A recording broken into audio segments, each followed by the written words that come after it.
দিন ঘৰত অকলে থকাৰ অভিজ্ঞতাটো দিবই লাগিব মই মোৰ কিন্তু বুদ্ধিবিলাক ভাল নহয় এবাৰ ভাবি চোৱা কি প্ৰগ্ৰাম আছে কোৱা একেলগে ওলাই যাব পাৰো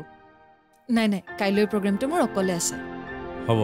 কাইলৈ তোমাৰ প্ৰগ্ৰামতে মই তোমাৰ লগত থাকি দিম নালাগে প্ৰগ্ৰামটো মোৰ লগৰ এজনীৰ লগত আছে সেই চাহ কাপৰ চিনাকি গোন্ধ চিনাকি ঠাই অৱশ্যে দোকানখন বেলেগ তোমাক ফোন কৰোঁতেও কথাবোৰ এনেকৈ পাতিছা যেন কিবা বিৰাট ডাঙৰ অশান্তিত আছে তোমাৰ কিবা এটা ভাল লগা বস্তু আনিছোঁ কিন্তু তোমাৰ কোনো আগ্ৰহেই নাই কি হৈছে ক'বাতো ময়ো মানুহে দিয়াচোন আমনি লগা অশান্তি লগাবোৰ মোৰো হ'ব পাৰে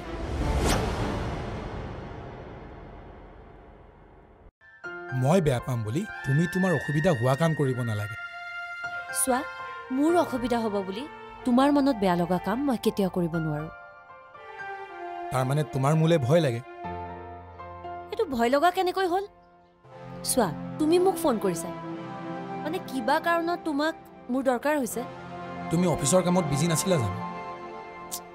লোৱা আছিলো কিন্তু মই যদি তোমাৰ ফোনটো ৰিচিভ নকৰো তোমাৰতো বেয়া লাগিব পাৰে ন সেইটোৱেতো তোমাৰ ভুল ফোনটো নধৰিলে মই বেয়া পাম নেকি কিবা ভুল ভাবিম নেকি এইবোৰেই আৰু এই ভয়ৰ বাবে তুমি কামৰ মাজতো মোৰ ফোনটো ধৰি গালি খাইছা হ'ব দিয়াচোন মইহে গালি খাইছো মোৰ একো আপত্তি নাই মোৰ আপত্তি আছে মোৰ এনেকুৱা লাগে যেন মই তোমাক ডমিনেট কৰি আছো ৰিয়েলি তাৰ বাবে তুমি অফিচত থাকিও মোৰ প্ৰতি কনচাৰ্ণ হৈ থাকা কি এনেকুৱা নকৰিবা মহুৱা তোমাৰ প্ৰব্লেম হোৱাকৈ মোক ৰেছপন্স নকৰিলেও হ'ব তুমি ভয় কৰি থকা সেই হাজবেণ্ডজন মই কেতিয়াও হ'ব বিচৰাই নাই তুমি তোমাৰ কামখিনি সময়ত কৰিবা হ'ব দিয়া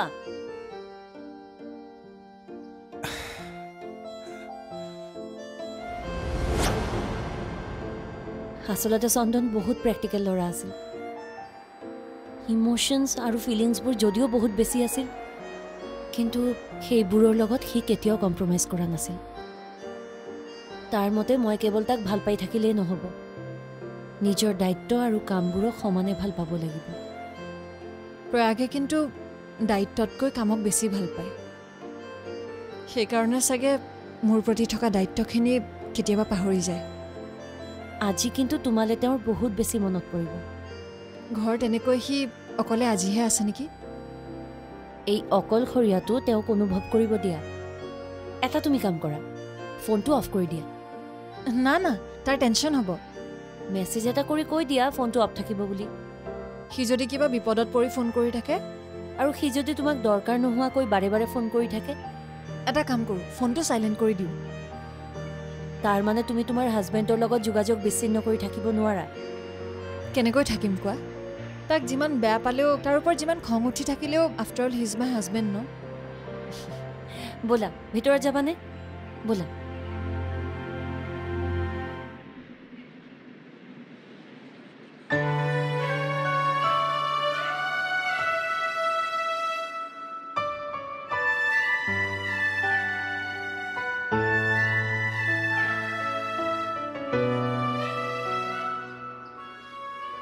এই জেগাখিনি কিন্তু ভাল লাগে নহয় সেইকাৰণেতো প্ৰেমিক প্ৰেমিকা আহি ইয়াতে মনৰ কথা পাতি থাকে সেয়া চোৱা স্বামী স্ত্ৰীও আছে ঘৰৰ একঘামিৰ পৰা ওলাই ইয়াতে চাগে দুয়ো একেলগে নিৰলে বহি থাকে ভাল লাগে নহয় এই বয়সতো কেনেকৈ নিজৰ আৱেগবোৰক জীয়াই ৰাখিছে হাঁহিলা যে এদিন চন্দনক মই এই প্ৰশ্ন কৰাত চন্দনে মোক কি উত্তৰ দিলে জানা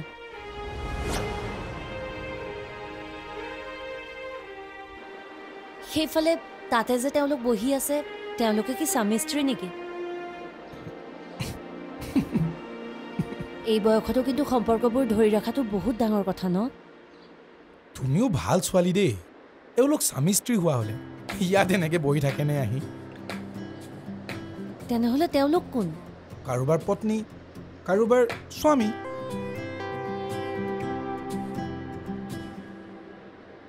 আজিকালি এনেকুৱা ধৰণৰ সম্পৰ্কবোৰ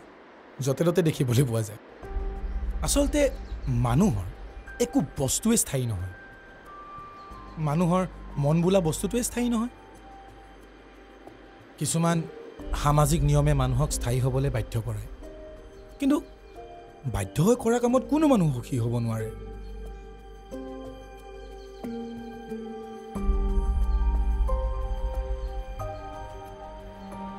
কিন্তু এই দায়িত্ববোৰ সফলভাৱে পালন কৰোঁতেইতো সুখবোৰ পোৱা যায়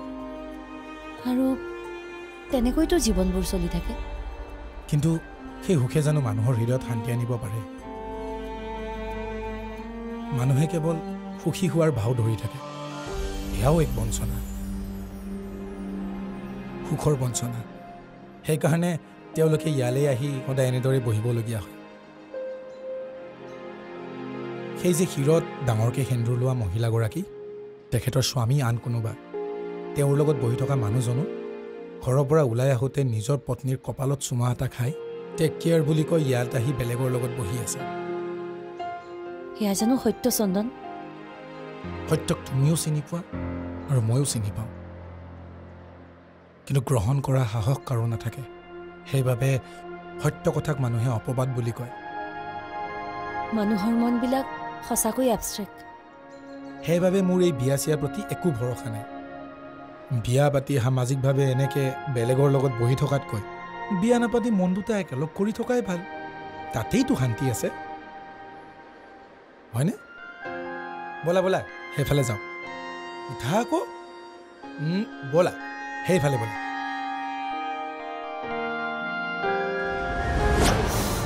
চন্দন নোহোৱাকৈ মই দুটা জীৱনৰ দায়িত্ব ল'ব নোৱাৰো তুমি দুৰ্বল হ'লে নহ'ব তুমি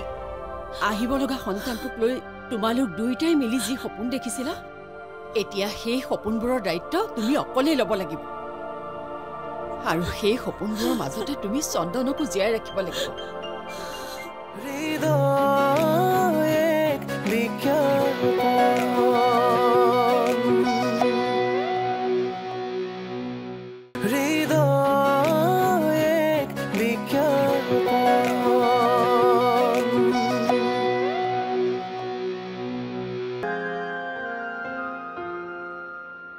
চন্দনৰ ভাৱ চিন্তাবোৰ সঁচাই বহুত বেলেগ ন মহুৱা চন্দন আনৰ দৰে নাছিল কাৰণেতো মই তাক ইমান ভাল পাইছিলোঁ তোমালোকৰ কথাবিলাক কোৱাচোন আমাৰ কথানো কি ক'ম কিছুমান কথা তোমাক কৈছোৱে 10 বছৰ আগতে মই চন্দনক ভাল পাইছিলোঁ বিয়া নোহোৱাকৈয়ে আমি দুয়ো মাক বাপেক হ'বলৈ ওলালোঁ আৰু আমাৰ আহিবলগীয়া সন্তানটিক লৈ আমাৰ বহুত বেছি সপোন আছিলে কিন্তু তাইৰ জন্মৰ আগতেই চন্দন মোক এৰি গুচি গ'ল তাৰপিছত কিন্নৰীক লৈ দেখা সপোনবোৰৰ দায়িত্ব মই অকলেই বহন কৰি আছোঁ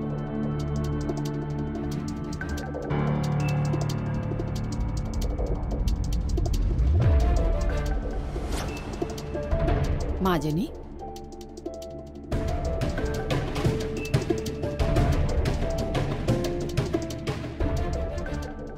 মানুহৰ জীৱনটো এনেকুৱাই দুদিনৰ কাৰণে কোনোবা আহে আপোনো হয় আকৌ গুচি যায়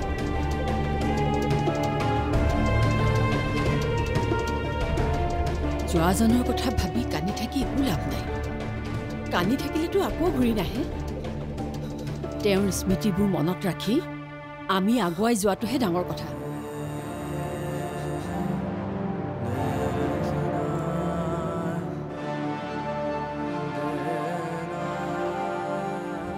মোক মা হ'বলৈ দি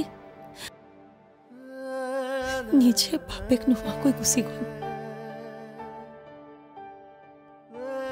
কিয় মোৰ লগত এনেকুৱা বঞ্চনা কৰিলে চন্দনে তোমাক জীয়াই থাকিবলৈ এটা আশা দি থৈ গ'ল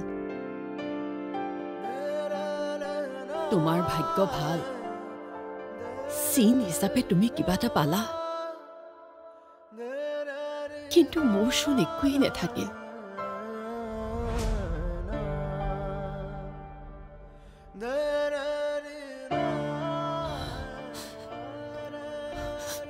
মই নোৱাৰো মাহী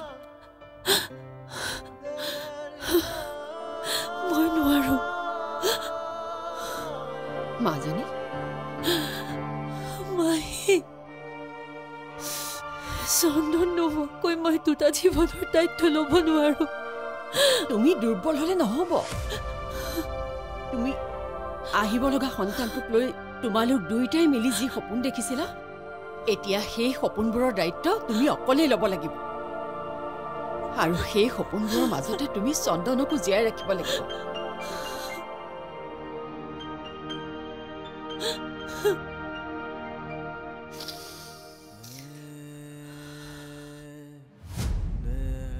তুমি মানসিকভাৱে এজনী শক্তিশালী ছোৱালী মাজনী। ভাল পোৱাৰ কাৰণে তুমি গোটেই পৃথিৱীখনক এৰি আহিব পাৰা ছোৱালী। আৰু সেই শক্তিৰে তুমি এতিয়া চন্দনৰ সপোনবোৰ পূৰণ কৰিব লাগিব।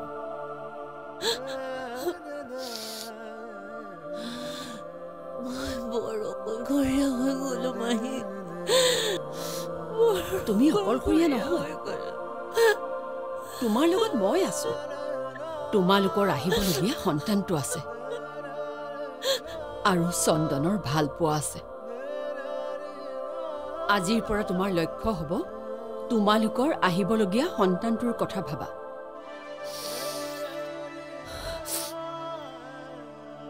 তাৰ আগতে মই এবাৰ চন্দনৰ ঘৰৰ পৰা আহিব লাগিব।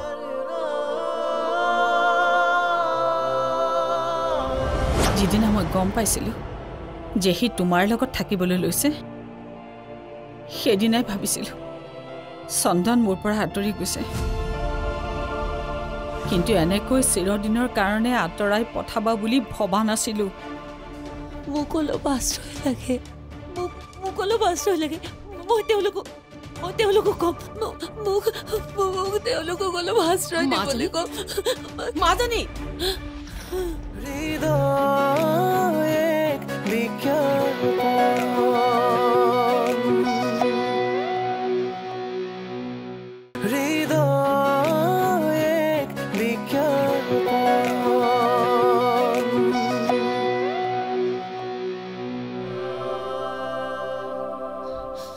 কি হ'ল মাহী?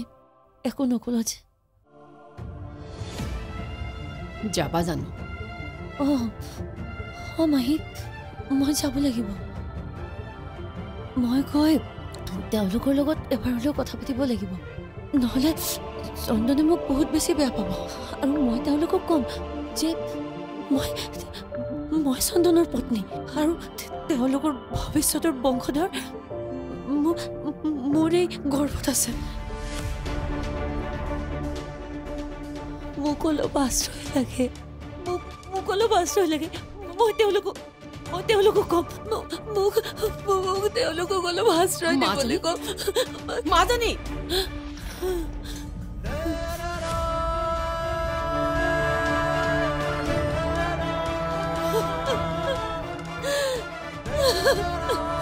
মাজনী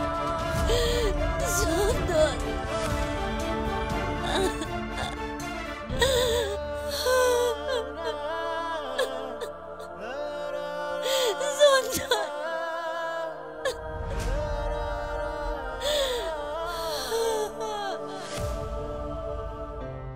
হয়, কওকচোন।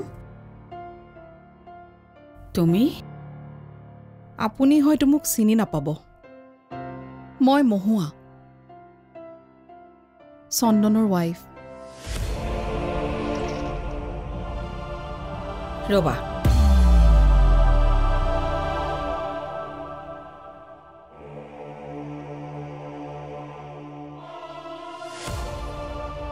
তাক কিয় আঁতৰাই নিলা? কলৈ পঠিয়াই দিলা তাক? সেয়া ভাগ্যৰ লিখন। মই নিজেও ভবা নাছিলোঁ এনেকৈ আঁতৰি যাব বুলি। কিন্তু মই ভাবিছিলোঁ যিদিনা মই গম পাইছিলোঁ যে সি তোমাৰ লগত থাকিবলৈ লৈছে, সেইদিনাই ভাবিছিলোঁ চন্দন মোৰ পৰা আঁতৰি গৈছে। কিন্তু এনেকৈ চিৰদিনৰ কাৰণে আঁতৰাই পঠাবা বুলি ভবা নাছিলোঁ। চন্দনক মই পঠোৱা নাই। পঠাইছা, তুমিয়েই তাক পঠাইছা। তুমিয়ে জানো তাক আমাৰ ওচৰৰ পৰা কাঢ়ি নিয়া নাছিলা? মই চন্দনক লৈ যোৱা নাছিলোঁ, চন্দনেহে মোক। চুপ! মনে মনে থাকা মোৰ মৃত ল'ৰাক বদনাম দি কথা নকবা গুচি যোৱা ইয়াৰ পৰা মা মই এখন ঘৰৰ বোৱাৰী চন্দন ঢুকোৱাৰ পাছত এই ঘৰখনৰ প্ৰতি মোৰ এটা দায়িত্ব আছে দায়িত্ব কিহৰ দায়িত্ব আৰু ইমানেই যদি দায়িত্ব আছিল তেতিয়াহ'লে তাক আমাৰ পৰা আঁতৰাই নিছিলা কিয় নিয়ম মতে তাৰ লগত বিয়াত বহি এইখন ঘৰৰ বোৱাৰী নহ'লে কিয় এতিয়া সি ঢুকোৱাৰ পিছত কিহৰ দায়িত্ব ল'বলৈ আহিছে এই ঘৰ সম্পত্তি আপুনি মোক ভুল বুজিছে মই চন্দনক কৈছিলোঁ বিয়াৰ কথা কিন্তু সিহে মনে মনে থাকা মোৰ মৃত ল'ৰাক দুখ দি কথা নক'বলৈ তোমাক কৈছোনে নাই কিয় আহিছা ইয়ালৈ চন্দনৰ দেউতাকে গম পোৱাৰ আগতেই তুমি ইয়াৰ পৰা গুচি যোৱা আমি তোমাক চিনি নাপাওঁ গুচি যোৱা কিন্তু মোৰ গৰ্ভত যে চন্দনৰ সন্তান আছে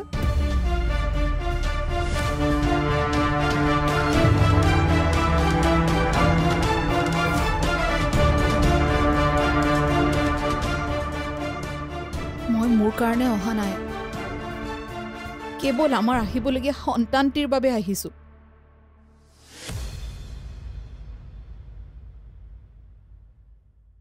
ভিতৰলৈ আহা